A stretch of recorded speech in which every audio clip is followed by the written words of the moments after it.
नमस्कार दोस्तों, एक बार फिर स्वागत है आपका आपके अपने चैनल नई उमंग में। तो जैसा कि आप सभी को पता है, अभी जो आपकी क्लासेस चल रही है वो Rajasthan high court group D exam 2020 के लिए आपकी क्लासेस वो कंटिन्यूस चल रही है।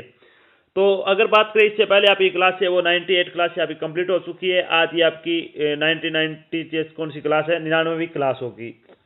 जैसे आपकी 100 क्लासें पूरी होगी, आपको 50-50 क्वेश्चन के मिक्स वाले टेस्ट है वो प्रोवाइड करवाएंगे।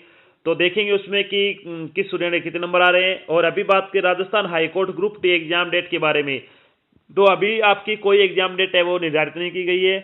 जल्दी अगर इसके बारे में कोई नोटिफिकेशन आता है तो आपको इसके बारे में जरूर जानकारी दी जाएगी। अगर आपको कोई किसी कमेटी के बारे में पूछना हो तो आप नीचे कमेंट बॉक्स करके जरूर पूछा करो। अब तो बहुत सारे नए स्टूडेंट हमारे साथ जुड़े हैं, उनका क्या है तहे दिल से शुक्रिया, उनका हार्दिक स्वागत करते हैं आपके अपने चैनल पर। और आपको क्या है, डेली आपको क्लासेस ज्वाइन करनी है। जितनी भी क्लासेस आपको कंटेंट आपको प्रोवाइड करवाया जाता है उन सभी को क्या आपको ज्वाइन करना है। और ज़्यादा से ज़्यादा क्या है, टेस्ट लगाइएगा, पढ़िएगा, ताकि आपको जॉब मिल सके और आपका फ्यूचर ब्राइट हो सके। जितना उसके कम से कम आपको डेली अगर पढ़ने के बारे में बात करें तो आपको 5 से 6 घंटे की सेटिंग करनी होगी ज़रूर, क्योंकि आपको लगभग 2-2 घंटे आपको प्रत्येक सब्जेक्ट को देने हैं। अगर बात करें तीनों सब्जेक्ट से तो आपके 6 घंटे होते हैं। इसके अलावा आपको 2 घंटे अलग से निकाल कर प्रैक्टिस सेट लगाने हैं। और प्रैक्टिस सेट में भी क्या है, आपको वो लगाने हैं जो आपके क्या सिलेबस के अकॉर्डिंग हो, ताकि आपकी तैयारी है वो एक उच्च लेवल की हो सके और आपका सिलेक्शन वो आराम से हो सके। तो इसी तरह से क्या आपको तैयारी करनी है और डेली आपको क्या पढ़ना है। किसी भी तरह की क्या आपको कोई आलस नहीं करना है, हार्ड वर्क करना है, साथ में स्मार्ट वर्क करना है।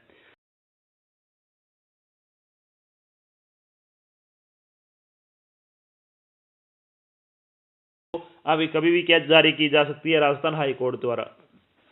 तो चलिए शुरू करते हैं आज की क्लास के बारे में। तो शुरू करने से पहले एक बार फिर से सभी को राम राम। तो आपका एक ऑनलाइन प्रैक्टिस सेट है Rajasthan high court group D के लिए। पहला क्वेश्चन आपकी स्क्रीन पर आ चुका है। आपको बताना है कि मरुस्थलीकरण से सर्वाधिक प्रभावित क्षेत्र कौन सा है। बताइए, मरुस्थलीकरण से सर्वाधिक प्रभावित क्षेत्र कौन सा है। और जो स्टूडेंट बता रहे हैं कि सर बीच बीच में आवाज़ रुक रुक के आ रही है, तो इसका सॉल्यूशन किया जा रहा है। टाइम लगेगा थोड़ा 1-2 क्लास का और का, लेकिन आपका सॉल्यूशन कर दिया जाएगा। तो इसलिए क्या आपको थोड़ा इसका कष्ट उठाना पड़ेगा। इसलिए क्या इसके बारे में मैं आपसे क्या एडवांस में सॉरी बोल रहा हूँ, क्योंकि अभी तक इसकी कोई जो फॉल्ट है वो मिल नहीं रहा है कि कहाँ पे फॉल्ट आ रहा है। तो बताइए इसका आंसर क्या होगा आपका। जो मरुस्थलीकरण से सर्वाधिक प्रभावित क्षेत्र है कौन सा है राजस्थान का। 4 ऑप्शन आपको दिए हुए हैं, सही जवाब आपको बताना है क्या आ जाएगा इसमें। अगर बात करें इसमें सही जवाब की तो इसमें आएगा, अगर आपने ऑप्शन नंबर सी किया है पश्चिमी राजस्थान, तो आप अपना 1 नंबर जोड़ सकते हैं और फिर आगे बढ़ते नेक्स्ट की ओर। अब आपको बताना है कि राजस्थान के भौगोलिक प्रदेशों का निर्धारण सर्वप्रथम प्रोफेसर वीसी मिश्रा ने किस पुस्तक में किया। बताइए कि राजस्थान में जो भौगोलिक प्रदेशों का निर्धारण है वो सर्वप्रथम किसने किया था। जो किया था उनका नाम था प्रोफेसर वीसी मिश्रा ने। उन्होंने किस पुस्तक में किया था आपको ये बताना है। चारों ऑप्शन आपको दे रखे हैं, चारों ऑप्शन में से आपको जो भी सही लगता है उसको आपको क्या नोट डाउन कर लेना है। बताइए क्या आएगा चारों ऑप्शन में से। सभी क्वेश्चन बार बार एग्जाम में पूछे गए हैं, बार बार रिपीट होते हैं और प्रत्येक क्लास में आपको क्या नए क्वेश्चन करवाए जाते हैं। ये आपको क्या फायदा होने वाला है। तो जैसे आपकी 100 क्लास होगी, आपके 2000 क्वेश्चन जो कि राजस्थान की कला संस्कृति से संबंधित आपके कंप्लीट हो जाएंगे। क्या आएगा इसमें आपका सही जवाब।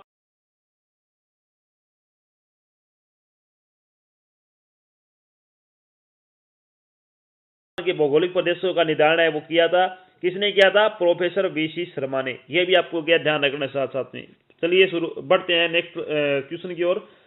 नेक्स्ट क्या आपका, अब आपको बताना है कि बीकानेर में आज़ादी के आंदोलन का जनक किसे कहा जाता है। बताइए, जो बीकानेर में जो आज़ादी का आंदोलन हुआ था उसका जनक किसको कहा जाता है। बताइए, 4 ऑप्शन आपको दे रखे हैं और ये दोनों क्वेश्चन आपके जो राजस्थान के स्वतंत्रता सेनानी और राजस्थान के ऐतिहासिक व्यक्ति है उनसे संबंधित आपके क्वेश्चन है। बताइए सही जवाब क्या आएगा 4 ऑप्शन में से। 4 ऑप्शन आपको दिए हुए हैं, जो भी आपको सही लगता है उसको आपको क्या नोट डाउन कर लेना है। क्या आएगा 4 ऑप्शन में से। तो इसमें आएगा आपका वेद मेघाराम, ऑप्शन नंबर सी आएगा इसमें। इनको क्या है, बीकानेर में आजादी के आंदोलन का जनक कहा जाता है। बढ़ते नेक्स्ट की ओर। अब आपको बताना है कि 1942 के भारत छोड़ो आंदोलन के दौरान किस क्रांतिकारी के नेतृत्व में कोटा 3 दिन तक आजाद रहा था। Most important question. बताइए क्या आएगा। जो 1942 में जो भारत छोड़ो आंदोलन हुआ था उस दौरान क्या है, किस क्रांतिकारी के नेतृत्व में कोटा वो 3 दिन तक आजाद रहा था, आपको ये बताना है। चारों ऑप्शन आपको दिए हुए हैं, सही जवाब बताना आपको कौन सा आएगा इसमें। क्या आएगा चार ऑप्शन में से? अगर बात करें इसमें सही जवाब की तो इसमें आ जाएगा आपका Beni Madhav Sharma. Option number C भी अगर आपने किया है तो आपका इसमें बिल्कुल सही जवाब है। बढ़ते नेक्स्ट की ओर। अब आपको बताना है कि जयपुर में सांगानेर पंचायत समिति में स्थित किस स्थान पर प्रतिवर्ष गधों, खच्चरों एवं घोड़ों का मेला बढ़ता है? बताइए कि जयपुर में सांगानेर पंचायत समिति है, उसमें कौन से स्थान पर प्रतिवर्ष गधों, खच्चरों एवं घोड़ों का मेला बढ़ता है? चारों ऑप्शन आपको दिए हुए हैं, आपको सही जवाब बताने हैं, जो भी आपको सही लगता है।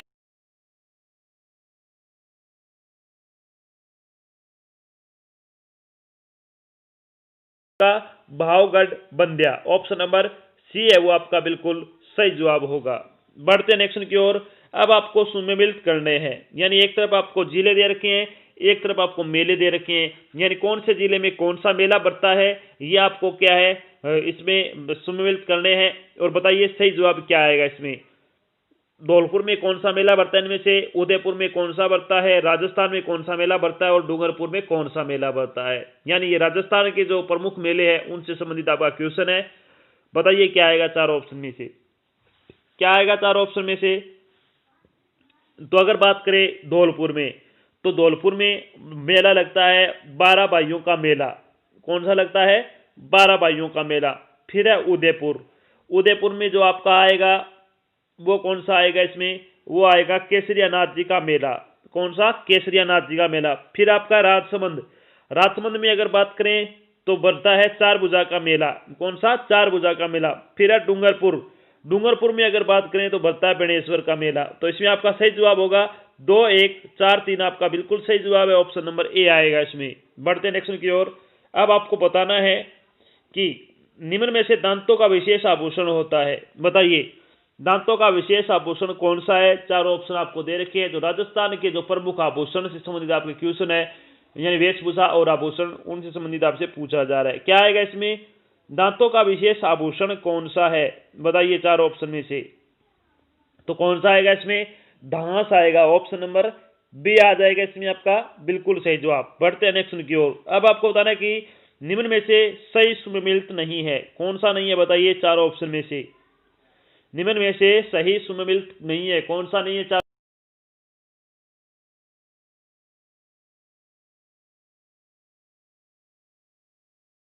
इसमें ऑप्शन नंबर ए क्या दे रखा है? मादी कड़कम। तो मादी कड़कम ये पुरुषों के कान का आभूषण होता है। मावटी ये स्त्रियों की मांग का आभूषण होता है। सूतड़ो ये होता है हाथ का आभूषण। फिर हमेल स्त्रियों के नाक का आभूषण। तो हमेल होता है वो गले का आभूषण होता है, ध्यान रखना। अब तो फिर भी क्या मेल बहुत कम क्या स्त्रियां पहनती है, जो महिलाएं पहनती है। पहले क्या है जो हमारी दादियां होती थी वो उनके पास जो मेल होती थी वो सबसे ज्यादा मेले पहनती थी।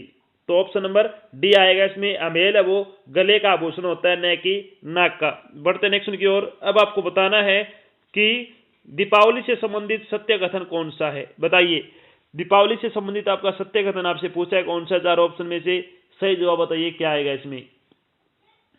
क्या आएगा चार ऑप्शन में से? तो ऑप्शन नंबर ए दे रखा है इसमें। हिंदू लोग इसे भगवान श्री राम के वनवास के बाद पुनः अयोध्या आगमन की प्रसन्नता में मनाते हैं। ऑप्शन नंबर बी दे रखा है इसमें। जैन धर्म के लोग इस दिन महावीर स्वामी का निर्वाण दिवस मनाते हैं। ऑप्शन नंबर सी क्या है इसमें? आर्य समाज इसे दयानंद सरस्वती के निर्वाण दिवस के रूप में मनाते हैं। ऑप्शन नंबर डी क्या है इसमें? उपयुक्त सभी। तो इसमें आएगा आपका ऑप्शन नंबर डी। अगर आपने किया है तो आप अपना एक नंबर जोड़ सकते हो और आगे बढ़े। क्या आएगा इसमें? Option number A. बढ़ते नेक्स्ट क्वेश्चन की ओर। नेक्स्ट क्वेश्चन क्या आपका?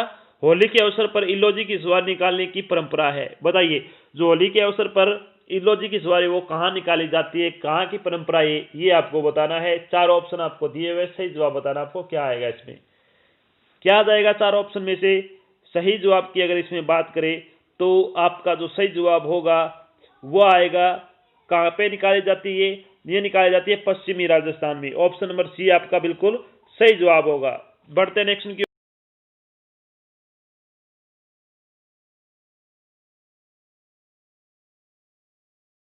स्थित है। यह मंदिर किसको समर्पित है? बताइए।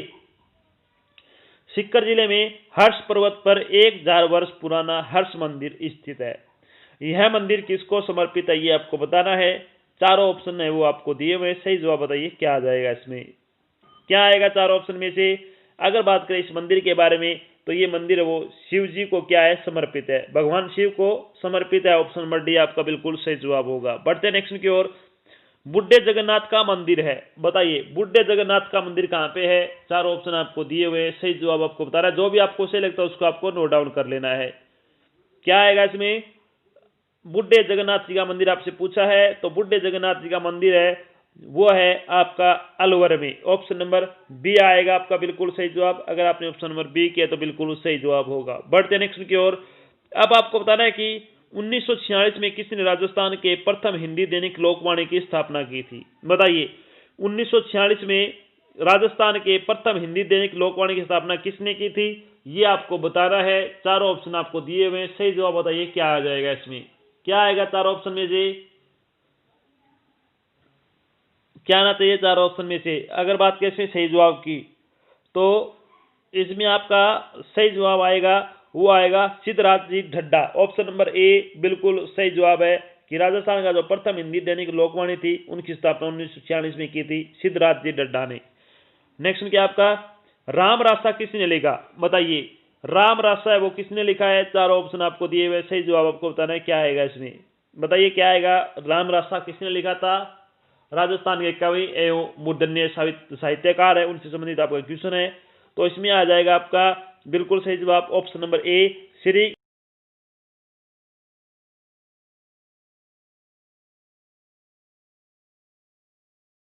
निम्नलिखित में से गांव की सीमाओं का रक्षक किसे माना जाता है। बताइए निम्नलिखित में से गांव की सीमाओं का रक्षक कौन से देवता को माना जाता है। राजस्थान की लोक देवता से संबंधित आपका क्वेश्चन है। बताइए क्या आएगा इसमें सही जवाब, किसको माना जाता है गांव की सीमाओं का रक्षक। तो इसमें अगर बात करें सही जवाब की तो इसमें आएगा भोमिया जी को। ऑप्शन नंबर बी आपका बिल्कुल सही जवाब है। बढ़ते नेक्स्ट की ओर।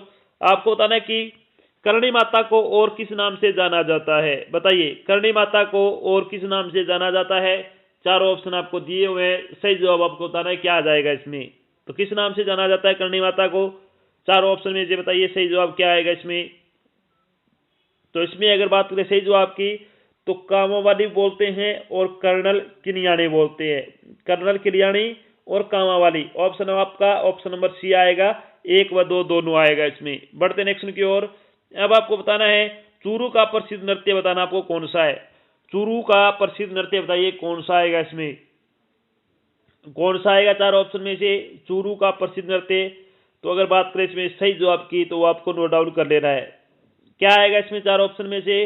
तो इसमें आएगा आपका ऑप्शन नंबर सी, कबूतरी नृत्य है वो क्या है, चूरू का प्रसिद्ध नृत्य है। बढ़ते नेक्स्ट की ओर। अब आपको बताना है कि किस जाति में दीपावली पर और उसके दूसरे दिन बेल पूजा पर बलेदी नृत्य की विशेष परंपरा रही है। बताइए किस जाति में दीपावली पर और उसके दूसरे दिन बेल पूजा पर बलेदी नृत्य की परंपरा रही है। चारों ऑप्शन आपको दिए हुए, सही जवाब बताना आपको क्या आ जाएगा इसमें, क्या आएगा चारों ऑप्शन में से, जल्दी जल्दी इसको नोट डाउन करें। तो इसमें आएगा आपका सही जवाब option number A, Gurjar.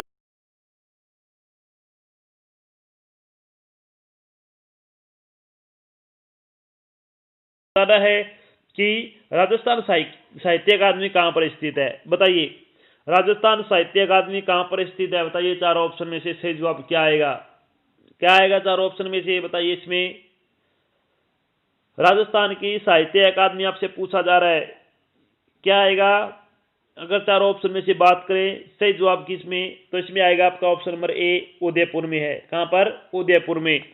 Next क्या आपका, उदयपुर में स्थित पश्चिमी क्षेत्र सांस्कृतिक केंद्र का कार्य क्षेत्र है। बताइए कितने राज्यों का कार्य क्षेत्र है ये जो उदयपुर में स्थित है, पश्चिमी क्षेत्र सांस्कृतिक केंद्र। तो इसका कार्य क्षेत्र आपसे पूछा है कितने जिलों का है या फिर राज्यों का है, क्या आएगा इसमें। ऑप्शन नंबर बी अगर आपने किया है तो आपका बिल्कुल सही जवाब है। तो ये तो थे आपके आज का जो आपका ऑनलाइन प्रैक्टिस सेट हुआ राजस्थान जीके का, जो कि Rajasthan high court group T exam 2020 के लिए किया मोस्ट इंपोर्टेंट है।